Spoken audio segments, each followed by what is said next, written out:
Josh, I think the new iOS design aesthetic on iPhone is terrible. I think it's childish. This is such a crazy take. This is an insane take. You come to our show as a guest on our show, and you just come and destroy the one thing that I love, which is iOS 26 and liquid glass. David, please explain to myself and all of the people with question marks in their head, why do you hate iOS 26 and liquid glass? So I downloaded and installed iOS, the new update, which you're supposed to do. And usually the aesthetic upgrades are marginal. You just get some new things. This one I download and everything is rounded. There's not a straight edge to be found at all in Apple anymore. There's just bubbles everywhere. Everything is a bubble. Everything's a bubble. The animations around the bubbles, I think, are what really bug me. That's what caused me to text you, being like, "Yo, iOS 26 sucks." So the animation, which I've got one, we recorded this one of the notification bar animation. I had you text me this animation so we could record it and put it on screen. Okay. There's 3 different phases of the animation. There's it warping out onto the screen. And then the bubble animation, it overextends where its final resting place would be. And then it was oops, too far. Let me backtrack. And then as it backtracks, it also fattens out as well. And then it finally finds an equilibrium in the final resting place. And then if you tap it, it expands again. And it's just it's really cutesy. It goes too far. It gets too big. It retracts a little bit. And the combination of just there's no rounded edges. The animations are all over the place. And then we get into the liquid glass contrasting, which it got way better from when we saw it in the demos. But it still got this childish disorderliness that I think is pervasive across the entire design element. Everything's a little too cutesy. It's a little bit too flowery. It's not simple. And overall, I kind of think iOS design should be just a means to an end to enable apps to become their best selves. And it feels like to me, some designer at Apple was like, you know what? I'm the main show today. This is my show. And iOS is just this one designer's opinions about how it should look. And it's just too much. I think it's too much. I get dizzy looking at it. I don't know. I'll stop ranting, but that was what caused me to text you and be like, yo, what are we doing here? Well, Apple developers, if I could synthesize this into to summarize what you just said, it's Apple developers are kind of taking the head of the show. They want to be the star of the show. They want the animations to shine. It is too much animation, too cute, too animated. You just want it to get out of the way. You want access to your apps. It's just not simple. It's just not simple. It's flowery and too much. Before I tell you why I really disagree with your opinion, I do want to ask Ijaz first what he thinks. That way we could just kind of have a litmus test on where everyone stands. So Ijaz, do you feel similarly? Do you hate the new design? Here's why I can empathize with David, and here's why I think he might be wrong. I think I can empathize with David because he came in hating this thing before he even kind of started to use it. A certified hater, and I man. share that. But I forged ahead and I got one of the new iPhones. And I have to say, since I started using it, it's actually pretty cool.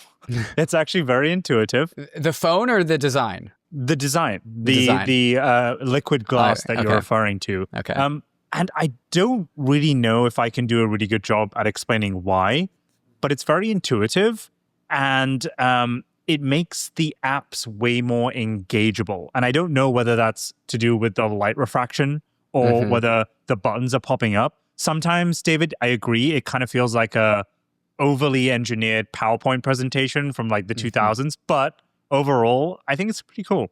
Okay, before Josh defends Apple, can we go into this? Also, here's just a great example. The animation on the little toggle apps where you have to toggle something on or off.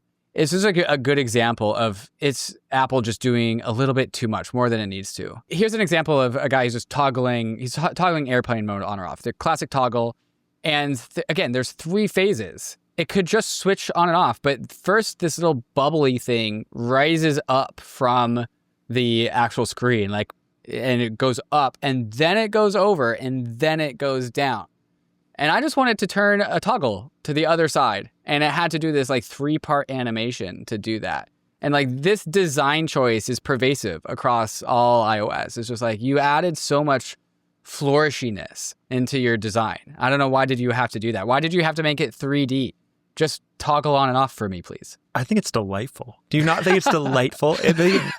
Also, another thing is for speed and optimization. iOS 17 actually loads apps quicker. It gets out of the way quicker. It does the animations a little bit faster. So I guess it's really just the aesthetic. That's the problem, right? I guess so. I'm not going to complain about the snappiness. It is snappy, but I'm just, when I load up my apps and I open up my phone, like from the lock screen, all the apps kind of like bounce in, and then they go too far.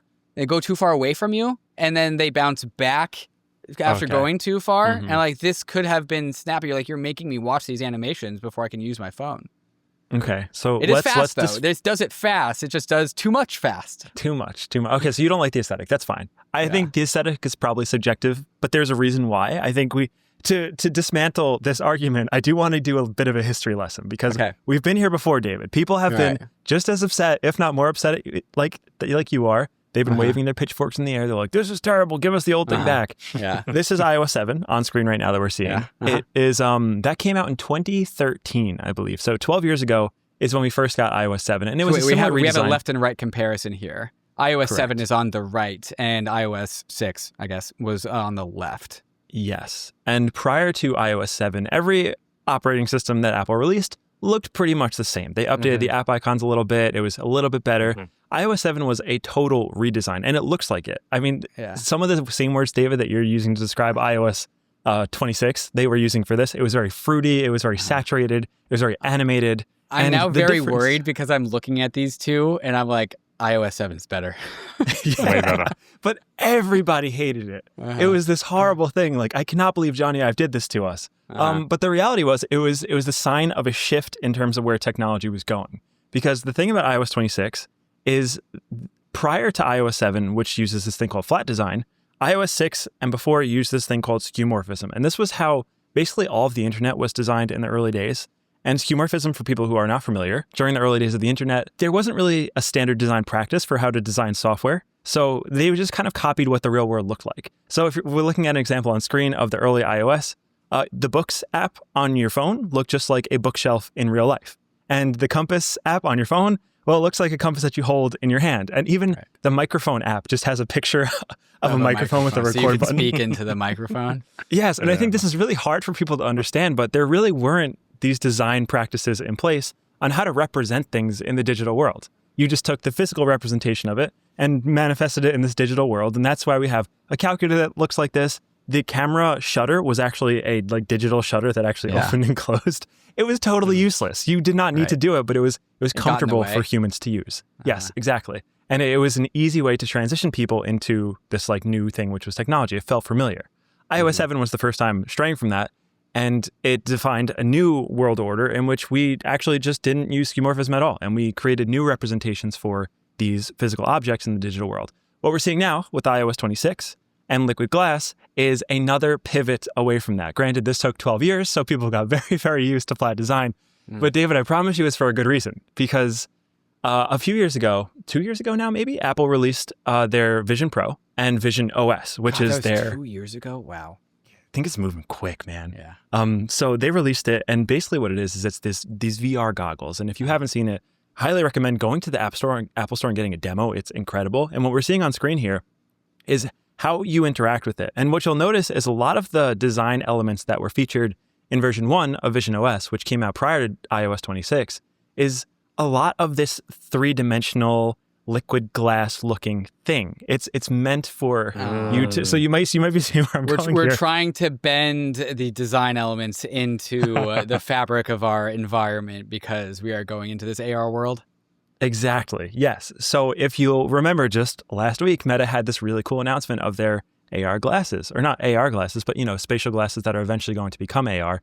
Google is working on glasses. Apple has the Vision Pro, and we'll talk about the iPhone Air a little bit sooner, but the iPhone Air is very much a practice run. I'm making smaller components to fit into glasses. So it's directionally heading towards a trend of spatial computing. And I think that's the new trend that we are shifting from as we approach the final form of what an iPhone looks like and start to think about what the next form of computing and personal devices look like. That is going to be this liquid glass, this ambient computing. So what we're seeing here is, okay, maybe it's a little animated, it's a little bit fruity, but this is getting people comfortable for what the future of computing is going to look like over the next few years, which is this augmented reality, virtual reality, interacting with these 3D worlds inside of our 3D reality. And that's why a lot of it's transparent. That's why a lot of it has different depth, is because that same structure that you're looking at on 2D phone applies really, really well to a 3D world. Okay, so I appreciate this argument. We'll trace it over one more time because I still have a little bit of pushback that I've shoehorned myself into this side of the argument. So I still have a little bit of pushback. But okay, what you're saying is like the world of AR is upon us. The writing's on the wall. Apple has a product here. They have the Vision Pro. Meta just released a bunch of their products. They have their new Ray-Ban glasses with a screen in it.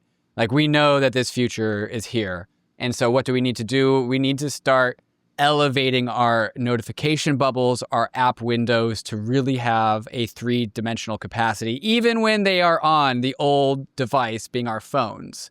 And so in our phones, we need to have the phones adapt to what's coming, which is we need to put these windows, these bubble animated windows that have a dimensionality component to them. And we need them to make them look like how they will look like in the future, to future-proof the design aesthetic of iOS 24 or 26, so that when everyone's wearing glasses, they are already primed. They've already been working with these windows. And so it's not a big leap for them. Is that more or less what your argument you want to add anything to that? Yeah, no, that sounds great. I think what we're seeing this year, especially with the iPhone Air and with iOS 26, is a conditioning to the next type of computing. Yes. We are being conditioned en masse. Slowly but surely, yes. You're being trained like, hey, this is actually like cute and fun, and this is how you're going to interact with your phone going forward. Okay. And that's what's happening here. With the difference between what you're saying, which I believe in the coherence of that logic, I'm with you on that. But the difference between iOS 6 and 7, the examples that we were going through, is we eliminated skeuomorphism and we brought it into the nativeness of the device. And so that we are updating and bringing things forward into the future to match the device that is being paired with. What's happening here with this liquid glass, trying to condition our people, the consumers, into a future version is the future's not here yet. And we're actually doing it on the old hardware, on the old form factor. And I think Apple's just getting ahead of themselves. Yes, they have the Vision Pro for like $3,000. They don't have anything close to what Meta just released. And so they are conditioning people for a future that they haven't built yet. And actually, other people are in the lead. Meta's in the lead on this. And so unless Apple comes out with Apple, like, normal glasses, not a Vision Pro VR device, but just normal glasses, then, like, they don't have anywhere to drop us off to with all of these design element upgrades on our phone if they don't have a glasses device to sell us. So what's up with that? Is putting the cart before the horse. Yeah, well, I mean, one thing to understand about Apple that I think we're all aware of, it is like a 4 trillion ton behemoth that moves at the speed that you would assume. They move very slowly. These products roll out over many, many years of time. So when they do these things, I mean, one of the forcing functions, I'm sure, was just they needed something to sell this year. And more than anything, this was just something interesting that they could sell in order to boost sales. I think it complements the iPhone Air very nicely. The Air feels like this light, new cutting-edge device. Having the glassy interface on top of it is nice. But it just, Apple moves slow. So you're absolutely right in the fact that they are not first, and they most definitely will not be first to market in having a mass-produced and like mass-adopted version of an AR or VR headset. But when they do, they will have all of the design in place, battle-tested, with all the bugs taken care of. I mean, you'll remember just the beta versions of iOS 26 were pretty horrible. Like, you really couldn't read anything. Yeah. You couldn't see anything. The animations were clunky. It was overheating. So also the bugs in the design takes time to kind of work itself out and to work through all the kinks, finalize it. And by the time it is finalized, by the time people like it, hopefully they will have some sort of vision spatial experience that we could use. And I mean, if anything, I think it's pretty. I think a lot of people just enjoy using it. And I know you kind of hate the overly rambunctious animations, but a lot of people think it's just like, it's just like a pretty nice OS update. So at the worst case, it's something pretty. Best case, it is conditioning people for a product that will hopefully come in the next 2, 3, 4 years. I think that's the punchline of this is, are you a glass half full perspective or a glass half empty perspective? I think the glass half empty perspective is they already tried to put the cart in front of the horse with Apple Intelligence. They've already extended themselves and lost that bet, made a bet on extending themselves into Apple Intelligence and lost. And now what I'm seeing is like, oh, they are putting the cart in front of the horse by leading us, conditioning us for a future that they haven't built yet. And it's the same pattern as Apple Intelligence. Granted, I kind of think that a casual consumer Ray-Bans-esque Apple glasses product is actually much less of a risk to them than AI, because they are fundamentally a hardware company, and that's hardware, not software. But nonetheless, I'm seeing the same pattern of they already made one mistake with Apple Intelligence, and now they're doing the same thing again, where they are building a future that they are assuming exists, and they are not the ones actually creating or in control of. So that's the glass half empty perspective. The glass half full perspective is that, oh, they actually do figure this out. Apple Intelligence does come, and they also have these really sick pair of glasses that they can put their screens and designs into. David, how long have you been using Apple products for, out of curiosity? Wow. I had a black and white Macintosh in my room growing up when I was Hardcore, 2 feet tall. Yeah. So, and this isn't a question to trigger any sort of reaction, but why so bearish Apple? Is it because you see all this amazing AI stuff going on with other companies and you're like, Apple, do something? Or did something else kind of like happen before? I'm curious. To be clear, I don't want to be the Apple bear. I just woke up one day and decided to text Josh about my annoyance of these animations. I love my AirPods. I wouldn't ever think of not buying an iPhone. I'm going to buy a MacBook every 2 to 3 years for my life. It's just this one iOS update. I'm like, wait a second. I'm just worried that Apple is being too ambitious for what they can actually deliver on. Josh, it sounds like you think the opposite, or like the grass is greener, that Apple will basically either, I don't know, buy their way into the hardware game, which creates some kind of like superior AR, VR type device that's cheap and accessible to everyone. Is that right? Yeah, I think you could look at Apple in two ways, which is the hardware company and the software company. And I think they have like 3/4 of this pie taken care of, where the hardware half is great. They create the best hardware in the world. It's unbelievable. They have all the cutting edge tech. The software stack is great. The operating system is amazing. It is unified across all the devices. It works really well. The 1/4 that they are missing is AI, which is going to continue to grow in size, but they kind of are really great at everything else. So in the case that they could solve this AI problem, well, then they wind up as the full stack dominant player again. And to David's point about Meta being the leader, while Meta is the leader now in the sense that they're the only ones to even have a product public, I don't think it's particularly good. In fact, like I have no interest in getting it. I have no interest in trying it. I don't use the ecosystem. It's very clunky. It's big. It's bulky. It's not ready for prime time necessarily, and it's still very expensive. And Apple did the same thing, but I think they attacked it from the different angle, which is like, we're going to start with the really expensive one first, create the badass tech, and then over time it will trickle down. So the Vision Pro, by all intents and purposes, I mean, from my perspective at least, is the most impressive consumer technology device ever created. And if you have a demo, other than the sales, not that impressive. The sales are horrible, and it's because who wants to wear this like clunky $3,500 headset on your face? It's like it's just not feasible. And the software ecosystem sucks. There's nothing to do once you have it besides watch movies and content. But the technology in that headset is unbelievable. If for anyone who hasn't tried, you could go to the Apple Store. They'll give you a free demo. The quality of it is unbelievable. The latency is ridiculous. The way that you engage with like 3D space and you use your hands without any additional sensors, like Meta having their wrist strap, you don't even need a wrist strap with the Vision Pro. They just do it based on where your hands are in space. So I think Apple has the hardware. Their problem is shrinking it down, making it cost effective, creating that Vision Pro experience for the masses, whereas Meta still needs to build the actual technology. They have like these glasses that are like kind of okay, kind of mid. They're still a little expensive at $800 for mass production. They don't actually have AR capabilities. They just put a little display in one of the lenses. So they're both trying from different sides. The Apple approach feels more exciting because one, they've just manufactured a ton of stuff before. No one has a supply chain like Apple. They are going to be most likely to get costs down, and they have the technology proven. So the Vision Pro, you can buy it. It works great. There's just no ecosystem available for it, so it's like not that fun to use. But there will be one day. And I trust that Apple can get that price down versus Meta increasing the quality, if that makes sense. Just to kind of maybe fight back a bit, doesn't the Meta Oculus lens count for anything? Like, yeah, that's their own headset, right?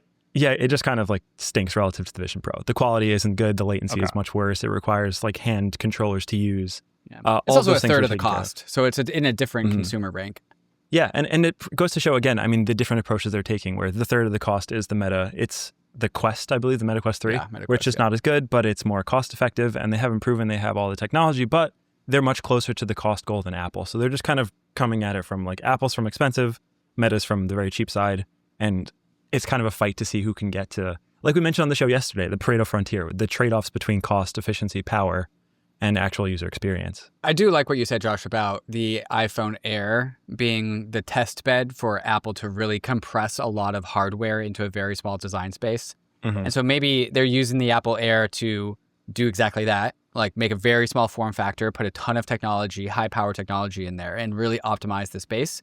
And then on the other side of things, you have the Vision Pro, which is, well, they didn't really save on weight or battery size, or they didn't really hold anything back.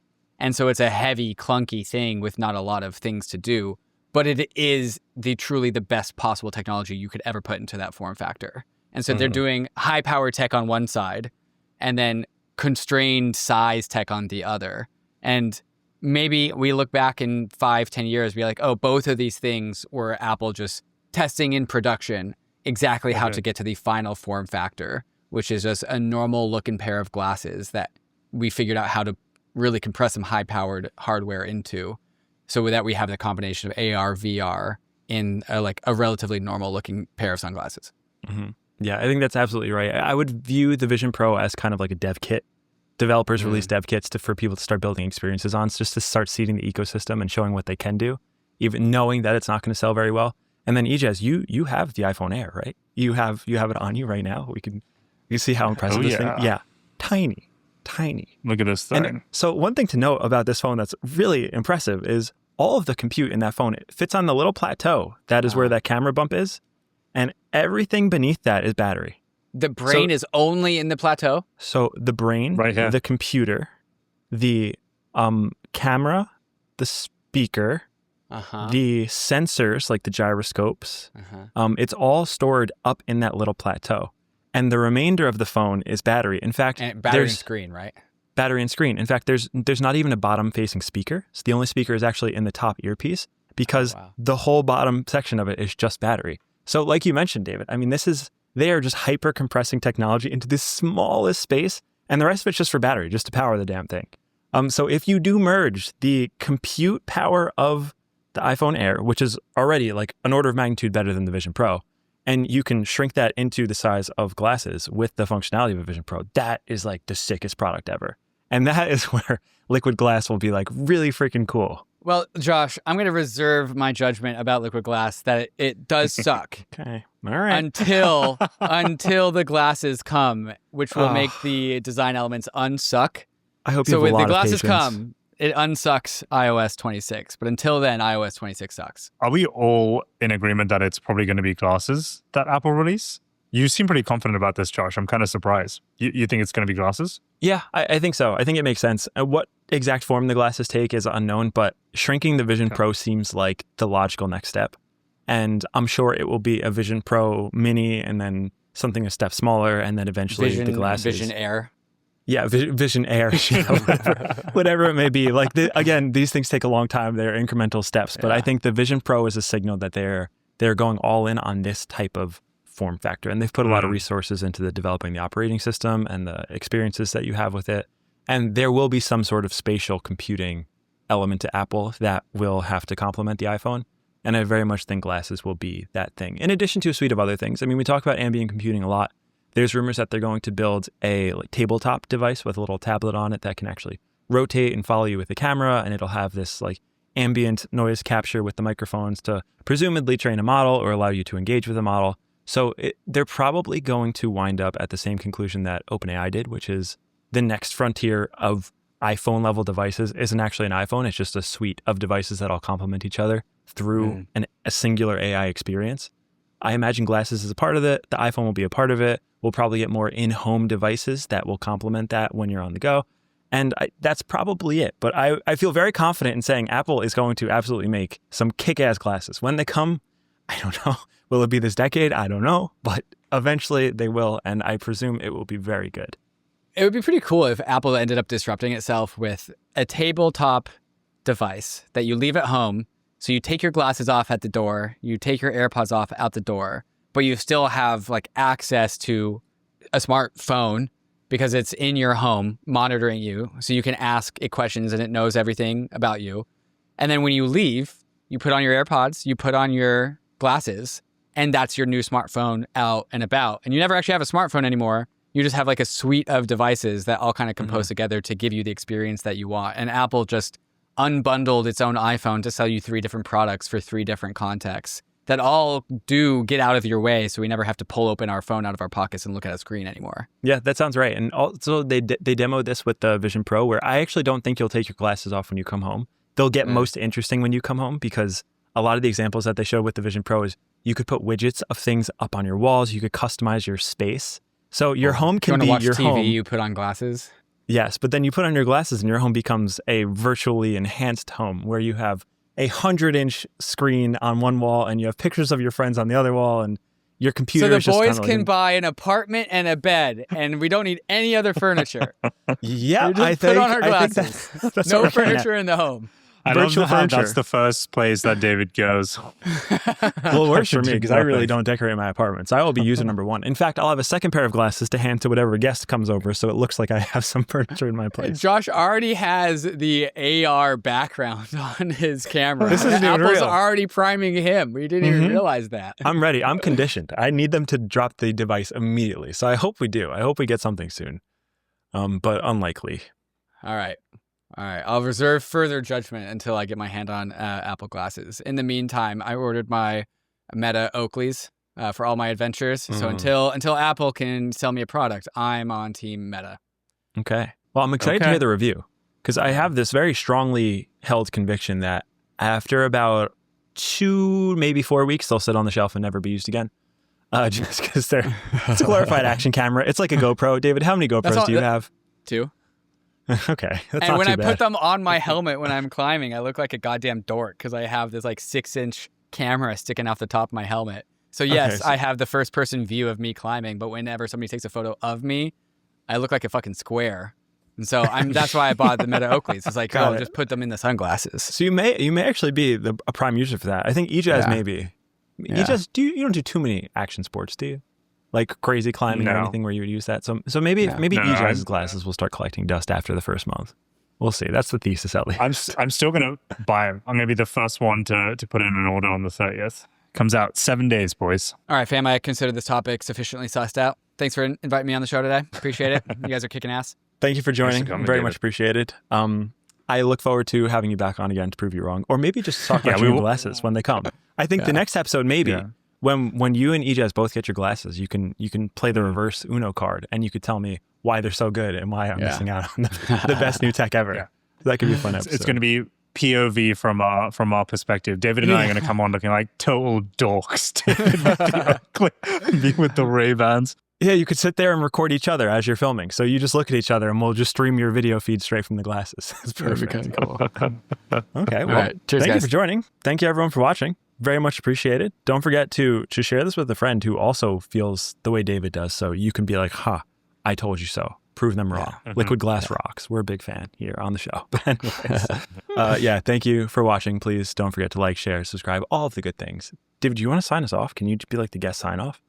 I don't know how you guys sign things off. We don't really have a set one, so you could just kind of make up The your future is own. weird. It's getting unpredictable, but it's also going to be really interesting and worthwhile of robust discussions. So that's what we do here on Limitless. Josh and Jaws are our guides into the frontier. There's going to be a lot more technology to talk about, especially as the pace of technology is ever accelerating into the limitless future. So cheers.